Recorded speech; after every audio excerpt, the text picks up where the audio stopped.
Morning all, Suburban Sentinel here, coming to you once again from very deep inside the Arabian Peninsula. Welcome to part 3 of our mini-series on debt.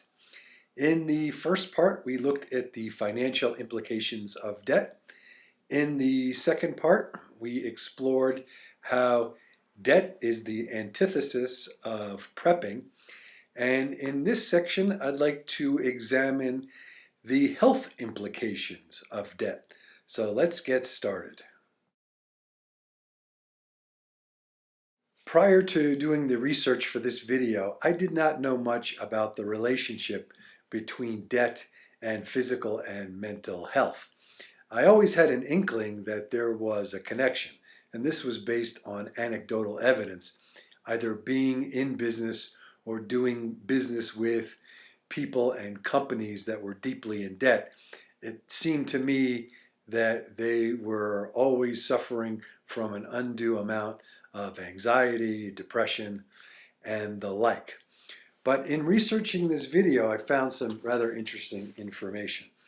A 2008 APA, the American Psychiatric Association study, found that most Americans were stressed about debt.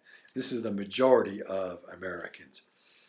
Now, 2008, of course, was the beginning of the last financial crisis, and our debt, both as a country and collectively as individuals, has gone up since 2008.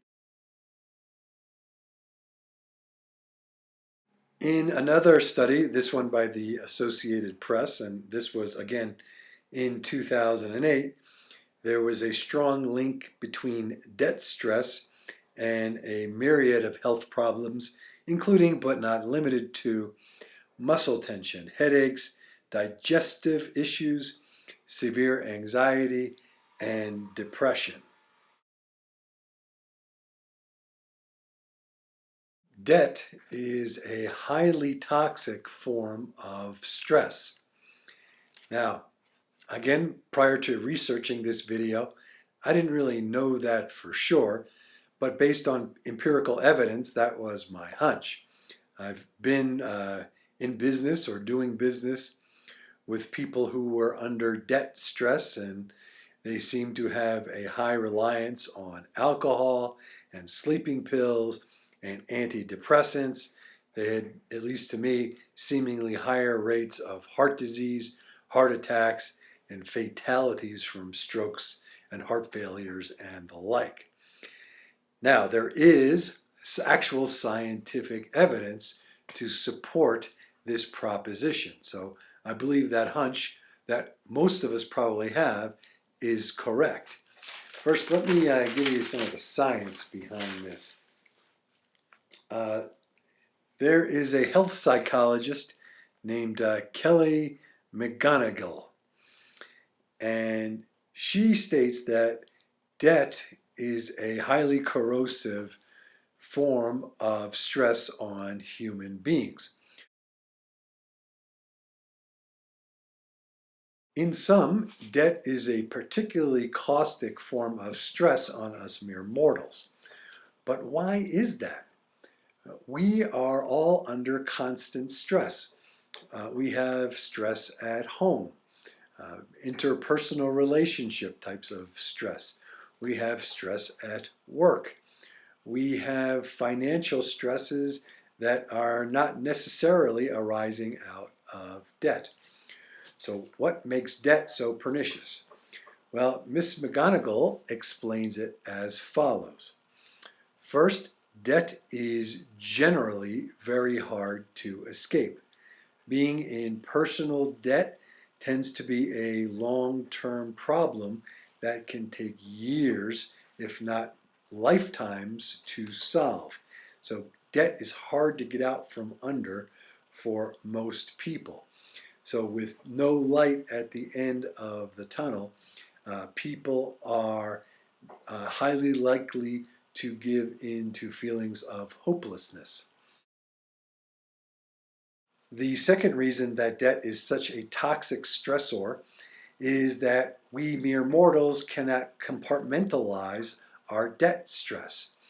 Unlike other forms of stress, we can't really just forget about it. So for example, if you are having a lot of stress at work, when you come home from work, you can forget about it for the evening or for the weekend. Similarly, if you are having difficulties at home with your interpersonal relationships, you can go to work to forget about your home life. Another example, if you're having problems with your spouse, you can forget about those once you bury her body in the backyard. Did I say that out loud? Just kidding. Just kidding.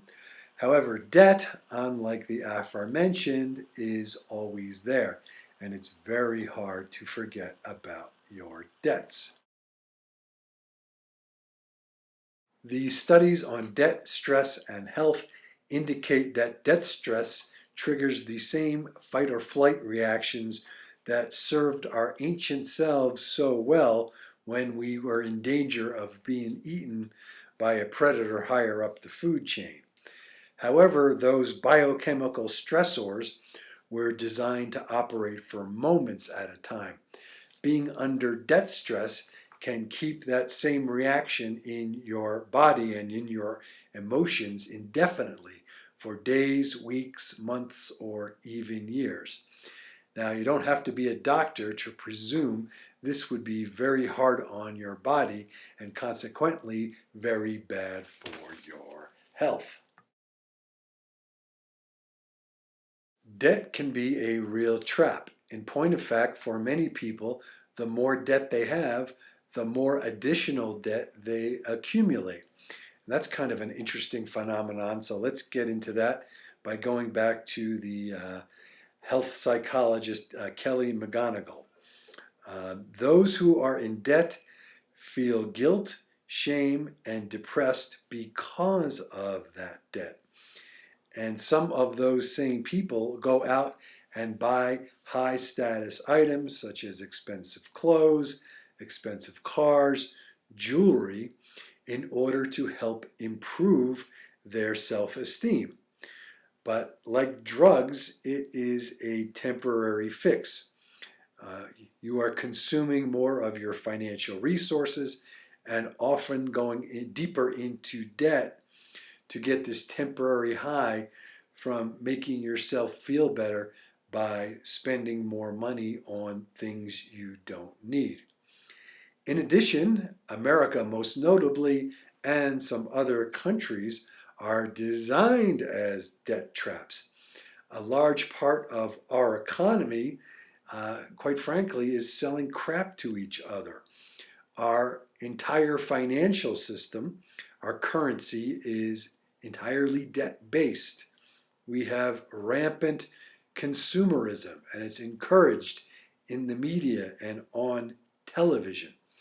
We worship people who are fabulously wealthy and who spend extravagantly, even though these people are often miserable. We follow their lives, and young people, especially young women, tend to emulate them. This video has gone on too long, so let's say in conclusion that debt may be hazardous to your health, and we should do everything in our power to reduce, eliminate, and avoid debt in all forms.